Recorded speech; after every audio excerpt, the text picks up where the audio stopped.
Bismillahirrahmanirrahim. Assalamualaikum warahmatullahi wabarakatuh.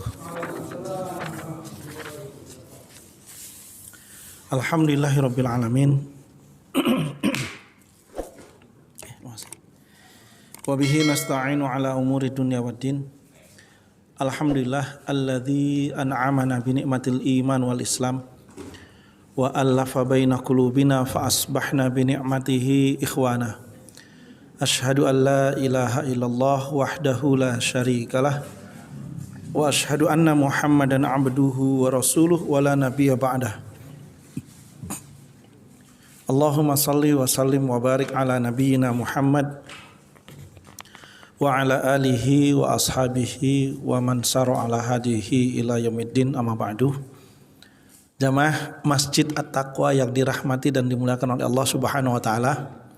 Alhamdulillah pada petang hari ini dengan izin Allah kita bisa bertemu kembali dalam majelis kita.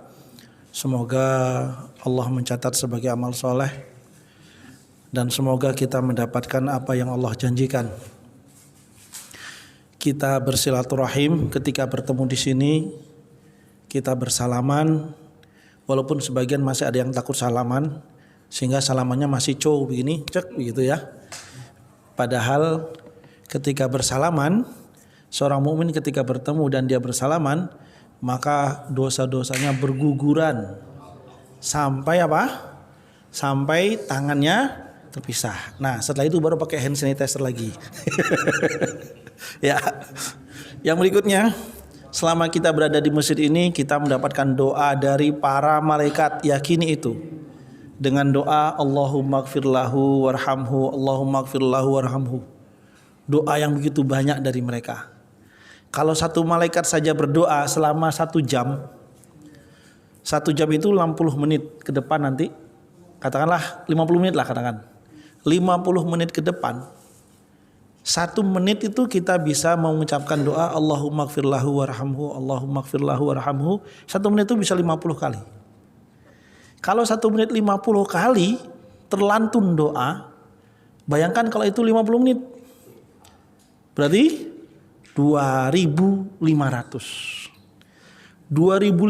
doa dari 1 malaikat itu.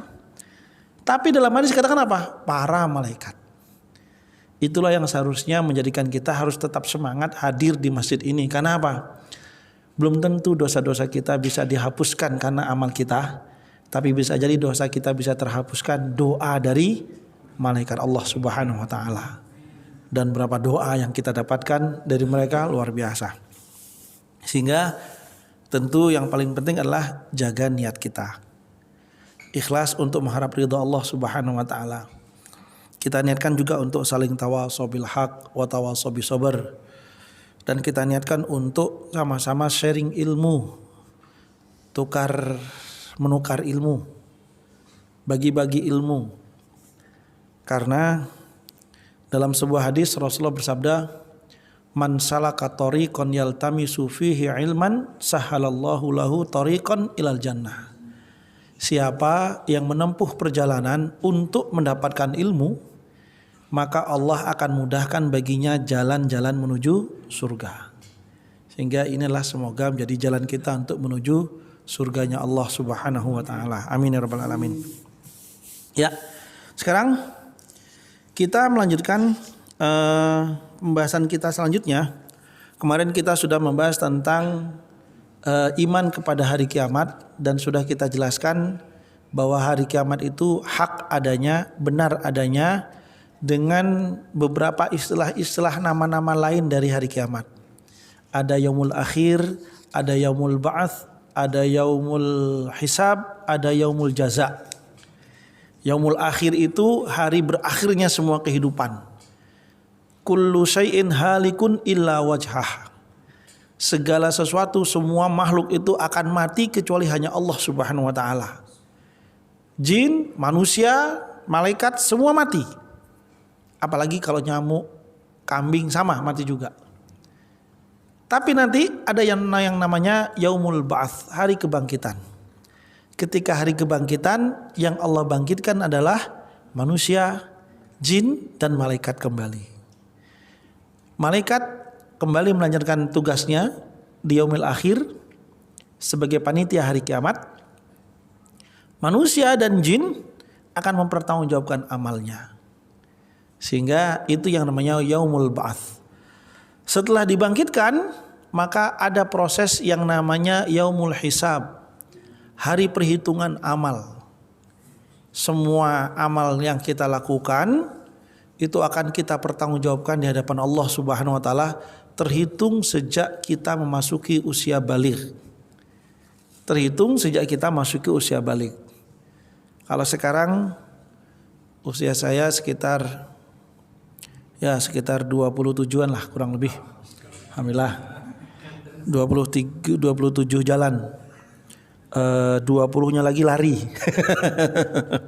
Ya. Kalau sekarang usia saya 47 tahun. Berarti dikurangi 12 tahun. Berarti ada sekitar 35 tahun yang sudah saya harus pertanggungjawabkan sejak detik ini sampai detik ini. Kurang lebih. Dan yaumul hisab ini ternyata apa? Ya, prosesnya panjang. Satu hari di akhirat itu setara dengan 1000 tahun yang kita rasakan di dunia. Karena apa? Ketika yaumul hisab, kita manusia urutan keberapa itu jadi pertanyaan. Keistimewaan yang Allah berikan kepada umatnya Nabi Muhammad adalah umat yang terakhir, tapi apa? Lebih dulu dihisab oleh Allah Subhanahu wa taala. Berarti kasihan tuh umatnya Nabi Adam, umatnya Nabi Ibrahim belakangan dia. Kita dapat keistimewaan duluan kita. Tapi walaupun duluan, masalahnya apa? Kita ini adalah umatnya Nabi Muhammad yang kesekian miliar.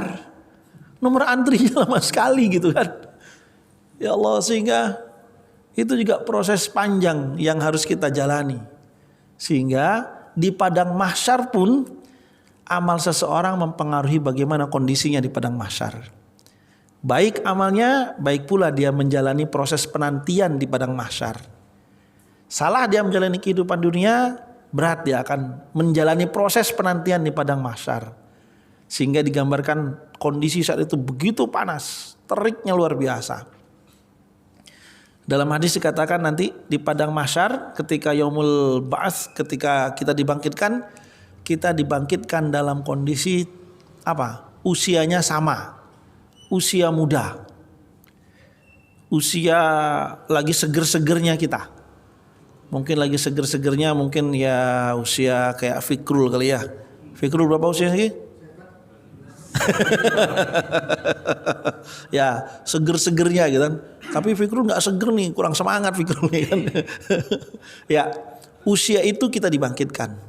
Yang berikutnya kita dibangkitkan dalam kondisi telanjang. Sampai-sampai dalam hadis apa? Nanti kita nggak mikir lagi tentang aurat. Kita kalau sekarang kita malu ada aurat terlihat, nanti di akhirat kita nggak mikir lagi. Sudah masa bodoh sudah. Bahkan dalam hadis dikatakan apa? Nanti kita dibangkitkan dalam kondisi seperti kita dilahirkan. Itu apa? Tanpa dikhitan. Walaupun sudah dikhitan semuanya, nanti kita dibangkitkan tanpa dikhitan. Hadisnya jelas. Seperti itu, kembali pulih seperti sedia kala. Sehingga jamaah dimulakan oleh Allah Subhanahu wa taala, itu yaumul ba'ats, yaumul hisab. Penantiannya begitu panjang. Nah, yang harus kita pahami adalah ada 3 model orang nanti ketika menjalani di padang mahsyar, ketika proses yaumul hisab. Ada yang yadkhulunal jannata bidunil hisab. Masuk surga tanpa hisab. Insyaallah luar biasa. Ada juga yadkhulunal jahannam bidunil hisab. Masuk neraka tanpa hisab. Ketika dia nongol, udah nggak usah dihitung dah. Udah tahu gua gitu ya. Langsung masuk ke neraka. Tapi ada juga yang melalui proses hisab. Disitulah kemudian penantian yang nggak jelas. Penantian yang nggak jelas, dia menanti. Mikir panjang nanti sana ahlun nar atau ahlus surga, mikir dia. Itulah yang kemudian seorang udah nggak mikir lagi dengan auratnya. Mohon maaf bahasanya ini di rumah Allah. Kita selama penantian nggak mungkin kita mojok begini malu gitu, nggak. Sudah yang kita pikirkan apa? Amal kita. Sehingga jamaah dimulakan oleh Allah Subhanahu wa taala, yang sedang proses penantian amal inilah yang kemudian nanti akan tergantung dari perhitungan amalnya. Nah, tapi ketika masa penantian dia sudah punya firasat dari awal. Firasatnya apa? Siapa yang menerima catatan amalnya dengan tangan kanan, fasaufa yuhasabu hisaban yasiro, maka dia akan melalui proses perhitungan amal yang ringan. Prosesnya mudah. Tapi siapa yang menerima catatan amalnya dengan tangan kiri, maka apa? Ini sudah tanda dia akan menjalani proses yang berat. Dari situ saja udah kelihatan. Tapi masalahnya apa? Nanti kita di akhirat nggak bisa merekayasa. Ketika mau diturunkan amal kita begini tangannya, biar tangan kanan nerimanya, nggak akan bisa. Itu sudah otomatis. Sebagaimana dalam proses hisab, dalam surah Yasin ayat berapa itu ya? 65 kalau salah ya. Yauma nakhtimu ala afwahihim wa tukallimuna aydihim wa tashhadu arjuluhum bima kanu yaksibun. Nanti di yaumil akhir nanti ketika proses di padang mahsyar yaumul hisab, mulut kita terkunci, tangan kita yang berbicara dan kaki kita yang menjadi saksi. Sehingga kalau seperti itu kita nggak bisa lagi merekayasa.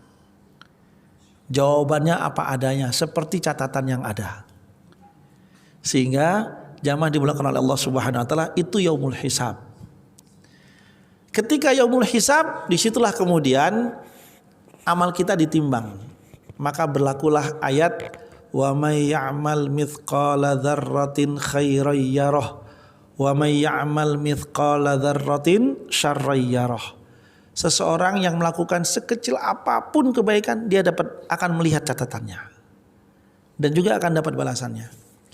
Dan siapa yang melakukan dosa sekecil apapun juga ada catatannya dan juga ada balasannya. Dari situ kemudian nanti ditimbang. Udah ada catatannya, tinggal ditimbang. Wa man thaqulat mawazinuh fahuwa fi 'ishatir radiyah. Wa man khaffat mawazinuh fa ummuhu hawiyah. Siapa yang berat amal kebaikannya, maka dia akan kembali kepada tempat yang diridhoi, al-jannah.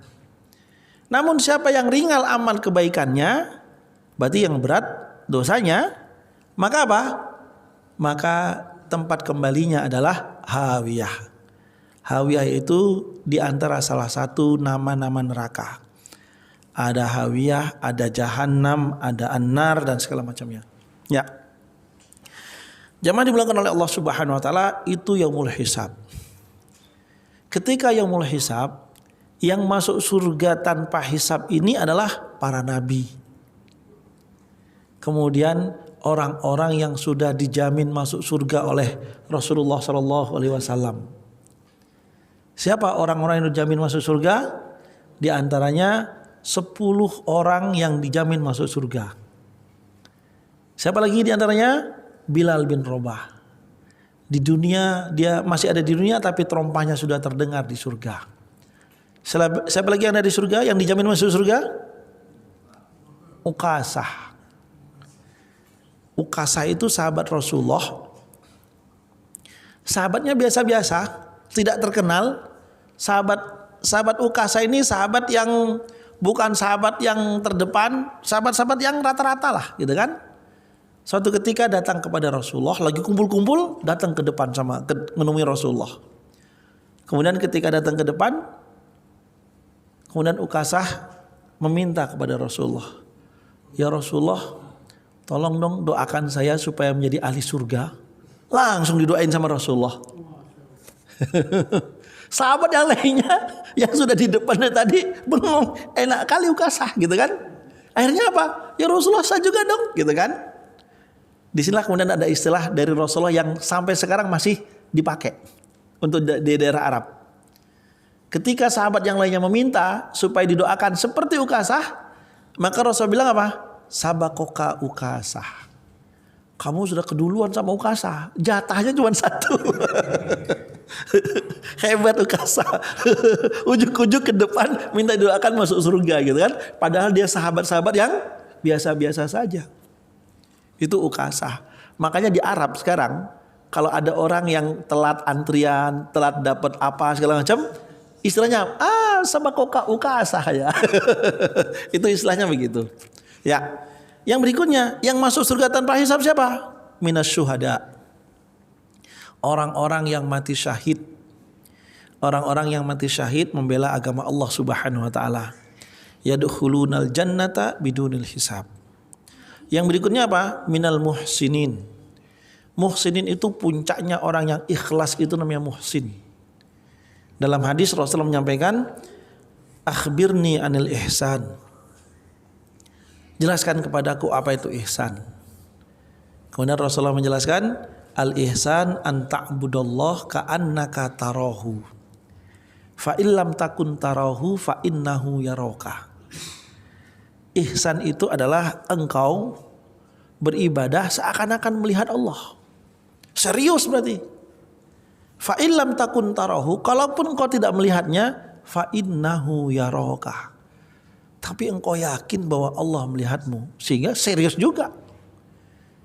Maksudnya apa? Orang ihsan itu nggak pengaruh dengan kondisi. Mau sepi, mau rame, mau sendiri atau bersama yang lainnya, kualitas ibadahnya tetap. Kualitas ibadahnya tetap. Itu namanya orang yang ihsan. Puncak keikhlasan seorang itu ketika dia sampai pada derajat ihsan. Untuk melatih kita ihsan bagaimana? Disitulah kemudian ada yang namanya sarana ibadah apa? Qiyamul lail. Qiyamul lail itu cara kita untuk melatih menjadi ihsan. Kenapa? Bukan Pak Ihsan, bukan. Ihsan gitu kan? Ya, untuk melatih kita menjadi ihsan bagaimana? Biasakan diri untuk qiyamul lail. Karena kalau qiyamul lail, kita mau mengharap dengan siapa? Manusia. Tidur semua.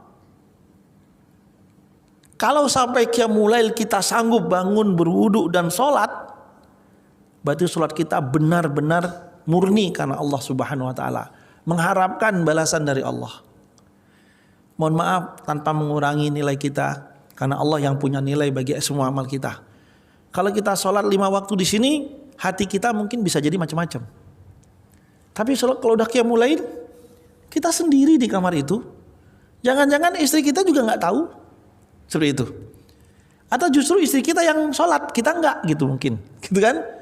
Sehingga kita yang tahu istri kita sholat. Tapi yang ihsan itu kadang dirusak oleh setan.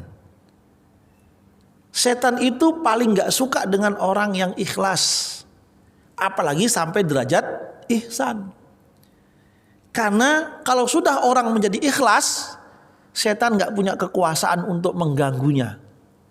Itulah yang kemudian menjadi ungkapannya setan ketika dia dikutuk keluar dari surga. Saya akan sesatkan semua anak keturunan Adam. Illa ibadikal mukhlasin. Kecuali hamba-hambamu yang ikhlas. Itu sumpahnya setan. Ya Allah, karena engkau telah mengeluarkan aku dari surga, maka aku berjanji akan menyesatkan seluruh anak keturunan Adam. Dendamnya begitu. Tapi setan sendiri yang ngomong, illa ibadikal mukhlasin. Kecuali hamba-hambamu yang ikhlas. Gua nggak sanggup, gitulah bahasanya. Nah, kalau seseorang sudah sampai pada puncak keikhlasan, masuk dia pada derajat ihsan.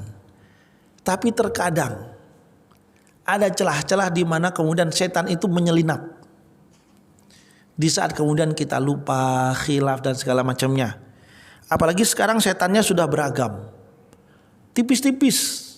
Setannya namanya Oppo, Vivo, Samsung, Xiaomi gitu kan.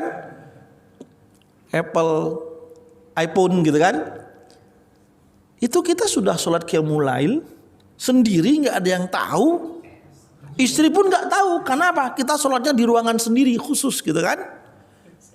Pak Haji Hair sholatnya di kamar yang lain, istri tidur di kamar yang sebelah, gak tahu gitu kan. Tapi setelah sholat, Kemudian taruh tasbih di depan, di atas sejadah, difoto.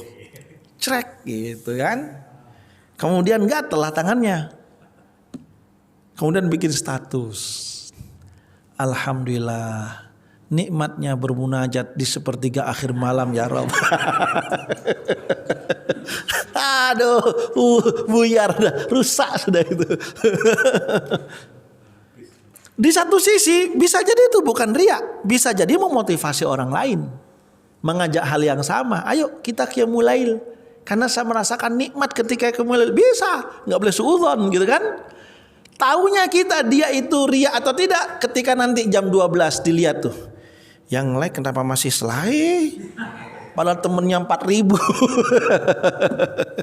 Ya, hati-hati gitu kan. Sehingga zaman dimulakan oleh Allah Subhanahu wa taala, orang-orang yang muhsin itulah orang-orang yang bisa memasuki surganya Allah bidunil hisab, tanpa hisab. Kemudian, siapakah orang-orang yang masuk neraka bidunil hisab? Tentunya apa? Orang-orang kafir. Langsung masuk masuk neraka tanpa hisab. Siapa lagi? Orang-orang munafik. Orang-orang munafik itu langsung masuk neraka tanpa dihisab. Dan orang-orang munafik apa? Nifakon zahira, terang-terangan dia munafik. Dia itu apa? Khalidina fihi abada, kekal di dalamnya. Tolong Agus carikan Al-Quran Gus. Oh ini. Silakan yang bawa Al-Quran dibuka. Surah apa dia? Surah An-Nisa. Surah An-Nisa ayat 140. Yang bawa Al-Quran silakan dibuka. Surah An-Nisa 140. Oh ya, Allah berfirman, ayatnya panjang, saya potong di akhir saja. Satu baris terakhir dari ayat 140 Allah berfirman, Innallaha jami'ul munafiqina wal kafirina fi jahannama jami'a. Orang-orang munafik itu Allah jadikan satu dengan orang-orang kafir di dalam neraka. Jadinya dikumpulkan orang-orang kafir dengan orang-orang munafik. Padahal ayat yang ke-145 Allah berfirman, Innal munafiqina fid darkil asfali minan nar. Orang munafik itu di kerak yang paling dasarnya neraka. Dan kemudian Allah menyatakan apa? Walan tajida lahu nasiro. Lan itu berarti apa? Enggak akan. Walan tajidalahu nasiro. Dan orang munafik di neraka enggak akan pernah dapat penolong, enggak akan dapat pertolongan. Berarti apa? Selama-lamanya di situ. Nauzubillah min dzalik. Kalau dia orang munafik yang terang-terangan, sudah enggak perlu dihitung amalnya, sudah langsung masuk surga tanpa hisab. Karena kalau sudah berbicara munafik, ini bukan berbicara amal. Ini berbicara masalah apa? Keimanan. Orang munafik itu orang yang sangat dibenci oleh Allah Subhanahu wa taala. Nauzubillah min dzalik. Ya. Sehingga kalau berbicara masalah keimanan, kita nggak tahu dia itu munafik atau tidak.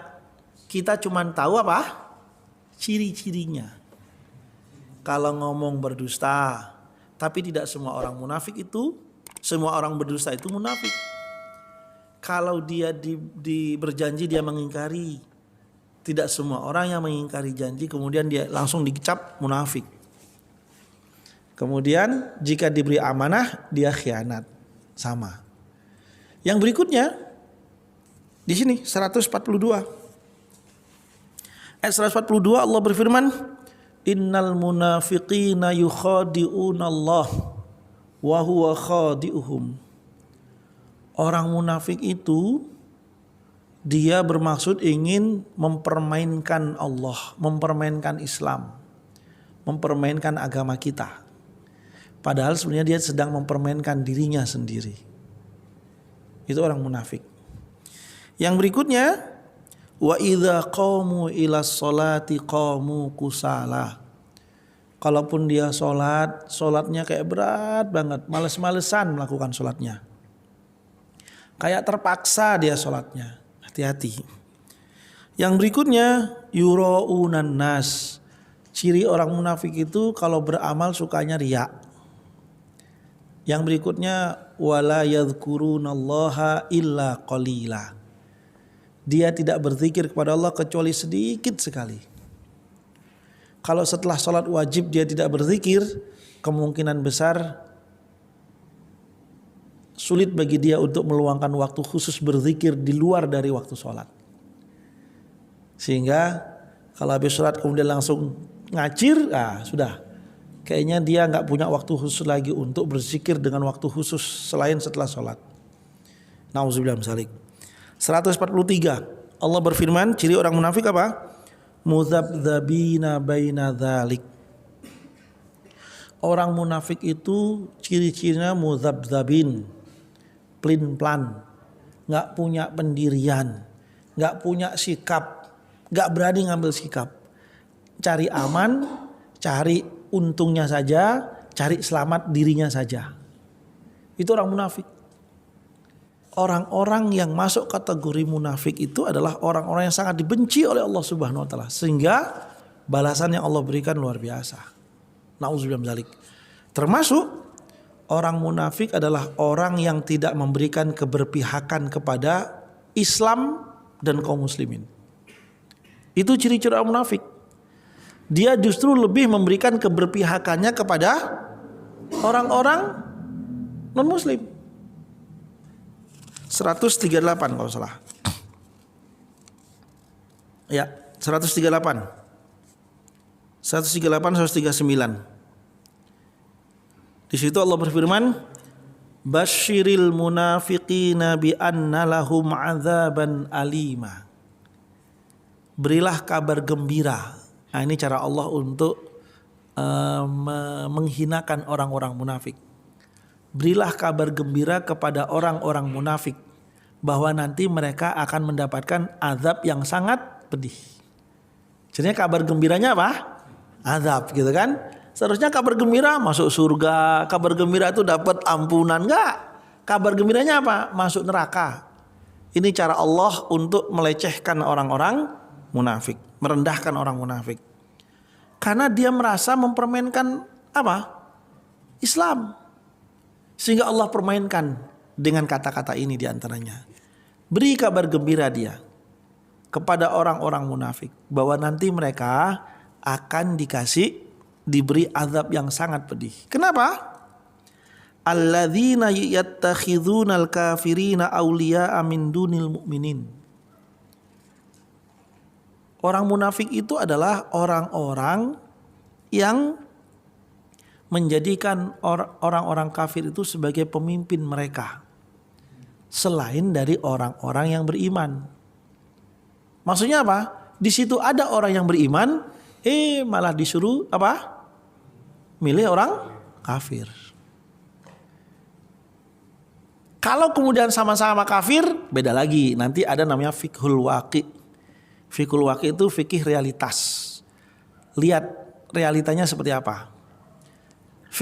Fikul waqi itu dibantu dengan fikih muwazanah, dipertimbangkan. Kalau sama-sama muslim juga sama, ada fikul waqinya, fikih muwazanahnya. Sama-sama muslim mana yang ditimbang, yang dipilih. Tapi kalau sudah ada muslim dan kafir, maka apa? Muslim. Seperti itu. Sehingga jamaah dimulakan oleh Allah Subhanahu wa taala. Terlepas nanti ada siasah lah di satu daerah dan segala macamnya, itu urusan lain. Kita nggak bahas itu. Intinya adalah orang munafik itu dia tidak berpihak kepada umat Islam. Justru dia terang-terangan berpihak kepada orang kafir atau orang-orang yang memusuhi Islam. Orang-orang munafik itulah orang-orang yang sering mempermainkan Islam, kata-katanya sering memfitnah Islam dan yang lainnya. Ketika berbicara masalah orang-orang munafik, dia dikelompokkan jadi satu dengan orang-orang kafir. Yang berikutnya, yang masuk surga, yang masuk neraka tanpa hisab, siapa? orang-orang yang melakukan syirik besar yang belum bertaubat kepada Allah Subhanahu wa taala. Melakukan syirik besar namun dia belum bertobat kepada Allah. Enggak perlu dihitung amalnya. Walaupun dia sholat, walaupun dia puasa, haji, zakat, bantu orang dan segala macamnya, Allah nggak perlu dengan itu. Karena dia telah melakukan perbuatan yang sangat dibenci dan menyakiti Allah Subhanahu wa taala. Menjadikan Allah marah dan cemburu kepadanya. Kenapa? Untuk hal-hal yang menjadi kewenangan Allah, malah dia memintanya kepada orang lain. Yang memberi rezeki Allah, datang ke dukun supaya didatangkan, dilapangkan rezeki, dilancarkan rezekinya. Yang memberikan keselamatan Allah, datang ke dukun nyari keselamatan dan segala macamnya. Kenapa orang-orang musyrik itu, orang-orang yang berbuat syirik itu langsung masuk neraka tanpa hisab? Karena sebenarnya amalnya udah nggak berlaku lagi. Bukan nggak berlaku lagi, memang sudah nggak ada catatan amalnya lagi. Orang yang melakukan perbuatan syirik, amalnya dihapuskan oleh Allah Subhanahu wa taala, habis. Dalam surah Az-Zumar. Az-Zumar surah ke-39. Ayat 65. Ya, ketemu? Ayat 65. Allah berfirman, "Walaqad uhiya ilaika wa ilal ladzina min qablika la in asyrakta la yahbatanna amaluka wa la takunanna minal khasirin." Sungguh telah kami wahyukan kepadamu, wahai Muhammad, dan juga kepada nabi-nabi sebelummu, jika kamu berbuat syirik kepada Allah, la yahbatanna amaluka, niscaya amalmu akan dihapuskan oleh Allah Subhanahu wa taala, habis. Dan Allah mengatakan apa? Wala takunanna minal khasirin, dan kamu pasti akan menjadi orang-orang yang rugi. Pasti akan menjadi orang-orang yang rugi. Ini ketika seorang melakukan apa? Perbuatan syirik. Ini yang akan terjadi ketika yaumul hisab nanti. Setelah yaumul hisab ada yang namanya yaumul jaza, hari pembalasan. Ketika di hari pembalasan, maka Allah adalah seadil-adilnya zat yang memberikan balasan kepada hambanya. Bahkan Allah adalah sebaik-baiknya zat yang memberikan balasan kepada hambanya. Sehingga dalam ayat Allah berfirman, in ahsantum ahsantum li anfusikum wala in asatum falaha laha ma kasabat wa alaiha maktasabat. Yang pertama tadi dalam surah Al-Isra, yang kedua tadi dalam surah Al-Baqarah. Sehingga apapun balasan yang Allah berikan itu sudah balasan yang paling adil menurut Allah Subhanahu wa taala. Nah, tinggal tadi ketika yang melalui proses hisab tadi itu, maka ada dua kemungkinan. Kemungkinan yang pertama adalah apa? Dia masuk ke dalam surga atau dia masuk ke dalam neraka. Atau kemungkinan yang kedua adalah dia masuk ke dalam neraka, selanjutnya dia masuk ke dalam surga.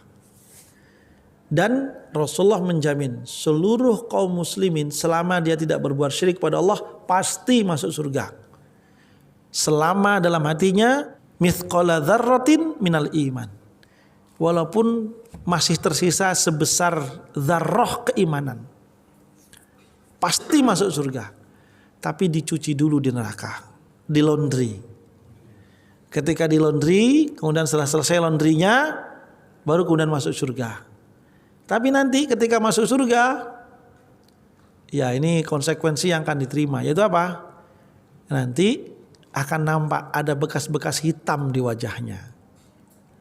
Mantan neraka gitu mungkin.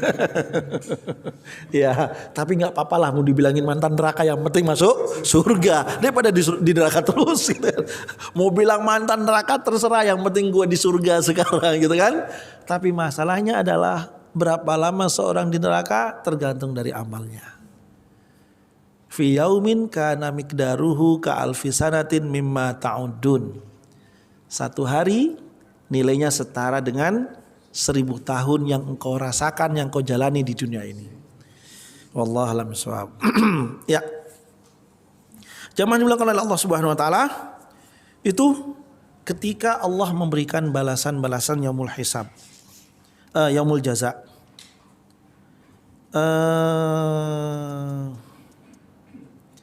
Nah, ketika yaumul hisab nanti, yaumul jaza nanti, ada seseorang yang nanti akan mendapatkan syafaat. Berlakunya di sini syafaat. Yang akan mendapatkan syafaat dari Allah secara langsung atau melalui Rasulullah SAW atau melalui apa? Anak untuk kedua orang tuanya atau teman dengan sesama sahabat seimannya. Itu diantara syafaat. Jadi begini. Syafaat itu kan bahasanya apa? Pertolongan. Syafaat itu adalah seperti amnesti gitu kali ya. Dia bisa jadi amunisi terakhir yang kita harapkan kalau kita punya. Makanya kalau bisa kita punya amunisi yang namanya apa? Bukan amunisi lah. Kalau bisa kita punya bekal yang namanya syafaat. Syafaat ini yang kemudian kita andalkan jika nanti amal kita bermasalah. Kenapa demikian? Yang namanya syafaat itu ada 3 kemungkinan. Seseorang masuk surga tanpa hisab langsung masuk. Seseorang seharusnya setelah ditimbang amalnya dia masuk neraka. Tapi karena dia mendapatkan syafaat udah nggak jadi masuk neraka, langsung masuk surga. Dapat ampunan. Atau ketika dia ditimbang amalnya, dia masuk neraka dulu. Tapi belum selesai masa vonisnya, dia dapat amnesti. Kemudian seharusnya dia 3 hari di neraka, baru 1 hari langsung diambil. Remisi, potongan. Remisi. 3 hari seharusnya di neraka, baru sehari langsung di. Iya, maksudnya begitu. Seharinya itu 1000 tahun gitu maksudnya. Ya, sehingga itu namanya syafaat. Syafaat itu adalah peluang kita yang terakhir yang harus kita punya untuk menyelamatkan kita di akhirat kelak. Dari mana kita mendapatkan syafaat? Di antaranya syafaat itu dengan cara apa? Memperbanyak salawat kepada Rasulullah SAW. Yang pertama. Yang kedua, berdoa setelah azan berkumandang. Ini kadang terabaikan. Allahumma rabba hadhihi ad-da'wati tammah wassalatil qa'imah ati Muhammadanil wasilata wal fadilah. Dalam hadis itu disebutkan apa? Wab'athu maqaman mahmudal ladzi wa'adtah. Oh bukan, ya sama itu wa'adtah ya. Kemudian Allah melanjutkan, Rasulullah lanjutkan, khallat lahu syafa'atu yaumal qiyamah. Allah akan memberikan dia syafaat pada hari kiamat kelak. Kita perlu bersyukur di sini karena apa? Di radius kita bisa mendengar ada 3 azan. Berarti peluang kita mendapatkan syafaat dari doa setelah azan ada 3.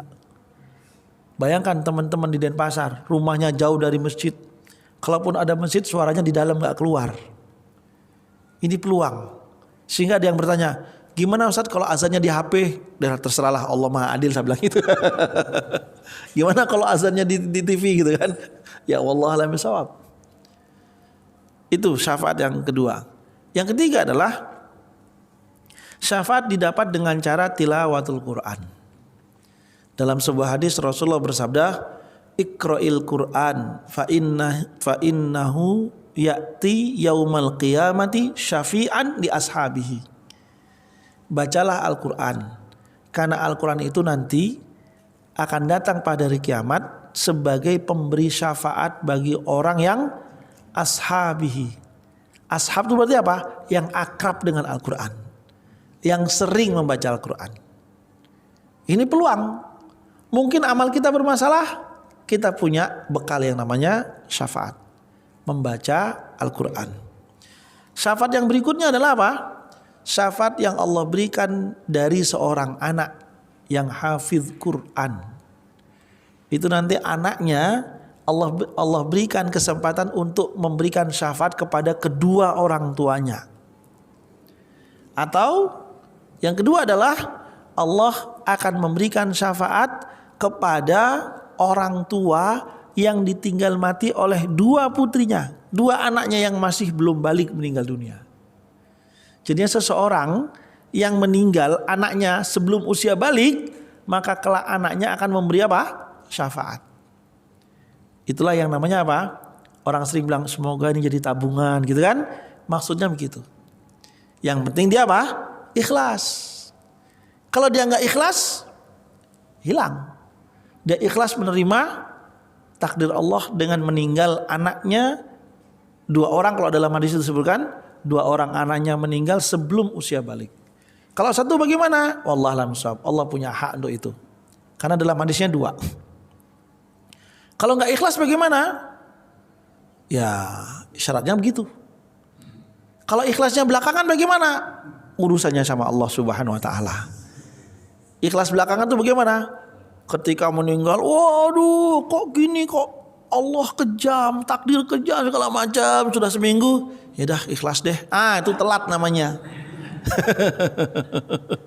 Ya, itu syafaat yang diberikan dari anak yang meninggal dunia. Yang berikutnya adalah syafaat dari sahabat yang bertemu dan berpisah karena Allah Subhanahu Wa Taala.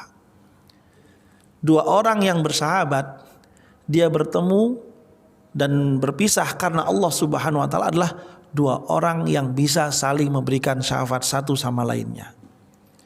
Sehingga Imam Syafi'i menyampaikan, dengan hadis ini segeralah cari sahabatmu, karena kelak bisa jadi dia yang akan menyelamatkanmu. Siapakah mereka ini? Ya pilih siapa sahabat surga kita, siapa yang harus dekat, yang kita dekati, agar kelak bisa jadi justru amal kita terbatas, tapi dengan kita bersahabat dengannya, kita tertolong, terdongkrak, sehingga kita mendapatkan syafaat dari persahabatan kita. Dan tidak hanya itu, tidak hanya mendapatkan syafaat, bahkan dalam hadis Rasulullah bersabda apa? Ada 7 golongan yang Allah akan berikan naungan di saat tidak ada naungan kecuali naungan dari Allah Subhanahu Wa Taala. Di antaranya apa? 2 orang yang bersahabat karena Allah Subhanahu Wa Taala. Bukan karena materinya, bukan karena nasabnya, bukan karena yang lainnya, tapi karena bersahabat karena agama, bersahabat karena iman, bersahabat karena untuk kebaikan dan ketakwaan. Sehingga dialah yang akan menjadikan apa? Saling bisa memberikan syafaat. Sehingga bisa jadi amal kita bermasalah, sehingga bisa jadi kemudian kita terdongkrak oleh mereka. Sehingga ketika nanti tidak menemukan saya di surga, tanyakan kepada malaikat. Sehingga peluang syafaat ini peluang terakhir yang bisa kita lakukan untuk apa? Menyelamatkan diri kita ketika yaumul akhir nanti, ketika proses perhitungan amal nanti. Ya, wallahu a'lam bishawab. Lebih dan kurang saya mohon maaf. Aku qouli hadza, nastaghfirullahal azim. Assalamualaikum warahmatullahi wabarakatuh.